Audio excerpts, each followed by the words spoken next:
Our new series on Spokane neighborhood. Welcome everyone, I'm Mark Hanrahan. Hi everyone, I'm Jane McCarthy. She was caught driving without a license 20 years ago.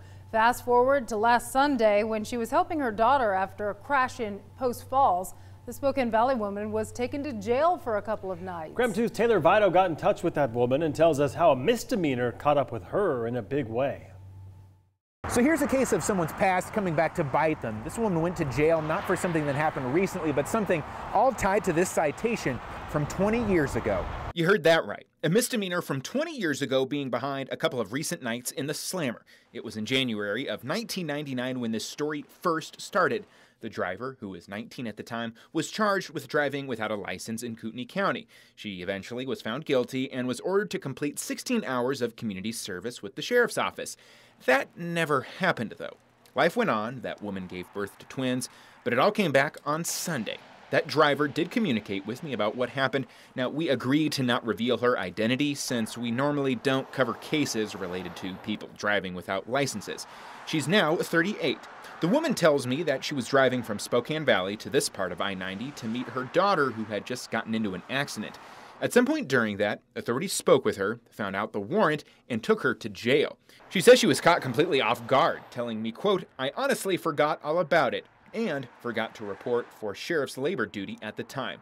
She adds that she was unaware that the charge was still out there and said, quote, "I would have taken care of it for sure." Court records show that the judge who oversaw her first appearance on Monday didn't appear to grant her any leniency. That's despite the fact that the judge who issued the warrant 20 years ago has since retired. So after an experience that's admittedly embarrassing, this driver appears to be ready to put it all behind her. In North Idaho, Taylor Vito, KREM 2 News. The head of the Spokane County Jail is stepping down next month. John McGrath worked as a director of Spokane County Detention Services since 2013. In a letter to staff, McGrath said it was simply the right time.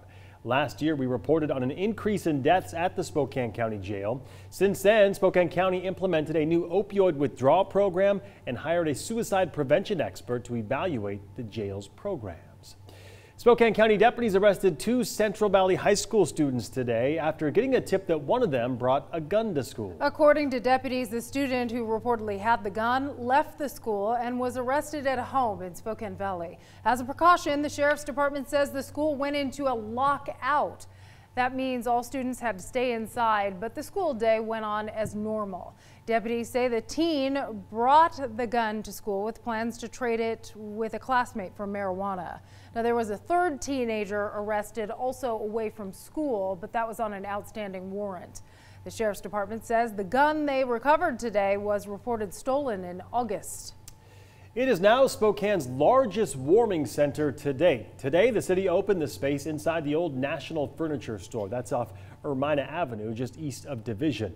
City leaders say it will be run by the Salvation Army. The already existing warming centers combined can hold 150 people. This new center will hold about 50 people for the first few days, then 125 once they receive all of their supplies. The Idaho Tax Commission says they have created an Idaho-specific W-4 form to make filing taxes a little easier. They say that form will help taxpayers figure out just how much state income tax should be withheld from their paychecks. Tax Commission workers say thousands of Idaho residents have not updated their withholding since the federal tax overhaul and Idaho tax cut in March. In the past, you would just use one number for state and for the federal withholding. You can't do that anymore. You have to have 2 separate numbers. And with the Idaho W-4, we're hoping the thousands of taxpayers who haven't yet updated their W-4s will use this now to adjust their state paycheck withholding. Copies of the tax form are set to be mailed out to 70,000 Idaho employers with payroll withholding accounts. Now, we do have a copy of that form on our website, krem.com. All right, turning our attention to weather now. More wet weather is on the way tonight, and roadways are still slick, some of them, from a most recent storm. Yeah, for the latest, we'll send it over to Tom Sherry in the Weather Center. Hi, Tom. I hope we're done with freezing rain. It looks like we are, at least here locally in the Spokane area. Yesterday, we picked up more than a ½ inch of snowfall, and then, of course, it mixed with some freezing rain yesterday afternoon or early evening, and then again late last night. And now you can see, and even a little bit this morning. I wanted to kind of check in with our snowfall snowfall totals. You're right if you think you haven't had to shovel much this year. We've received just over 15 inches of snow. We normally, to this date, receive just under 26 inches of snowfall. So during this El Nino winter, we get rain in the lower elevations, but the mountains are still getting plenty of snow, near normal snowfall on the mountains. When you look at the Doppler radar, we've got some rain up to the north of us, and in those far northern areas, especially in the mountains, you can see it changing over to a snow. We had a little bit of a rain-snow mix move through Spokane, but again, it's mostly rain. I'm actually anticipating the overnight lows to warm up. You see we're at 33 degrees here on the South Hill right now. I think we may actually climb to 36 overnight, so mostly rain expected this evening and early tomorrow morning, and then we'll look for a very warm Thursday, a high of 43, but some gusty winds. At times the winds will gust to 20. The weekend shaping up dry, 40 on Saturday, and sunny, partly cloudy Sunday, and a high of 39. I'll check your 10-day outlook, all coming up in a few minutes. Looking forward to it. Thank you, Tom. Well, the Perry District, Kendall Yards, the East Sprague Union District, and more.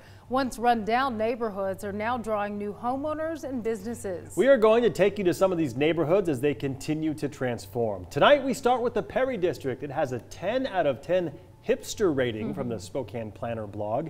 The average house in the neighborhood is on the market for just about a month. But the Perry District certainly hasn't always been the it neighborhood in Spokane. A lot of work has gone into its transformation. As KREM 2's Lexa Block explains, it took a group of savvy business owners with a clear vision to make it happen. If you really want to understand how the Perry District became what it is today, the hip happening place to be, you want to start right here at the shop. It's the local watering hole for those who live and work in the Perry District, the shop. Many, many years ago, people came here to get their car fixed. Now, people get their caffeine fix. I rented this building in '94. Yeah. Mark Camp rented out the building for just $200 a month. And about 5 years later, him and his partners had an idea to turn it into a coffee shop. And people said that I was crazy.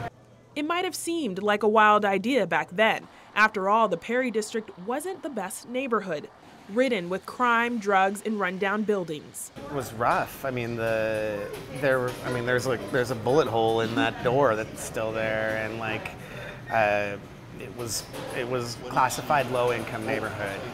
When really, I think it was more of a transition neighborhood. And a transition was indeed coming, kick-started by Camp and other business owners who saw the Perry District's true potential. I just felt like it was a good place to try to revitalize, and there's all this infrastructure. Camp and others sought out grant money to beautify the district.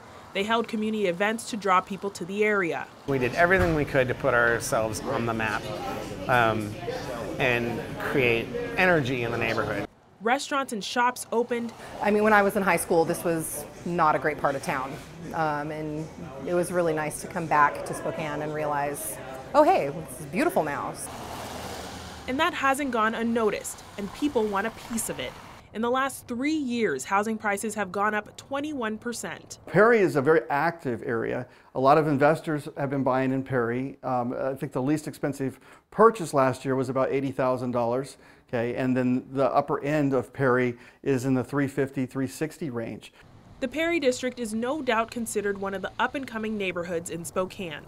But in any community pushing forward, there are those that are left behind. I have seen, the bad side of that too, as far as people getting priced out of the neighborhood that they've been living in for 20, 30 years. This neighborhood, like so many, has had its growing pains over the years. And it's safe to say the Perry District has come a long way. I felt like if the neighborhood was safe and people felt comfortable, these businesses could thrive. In the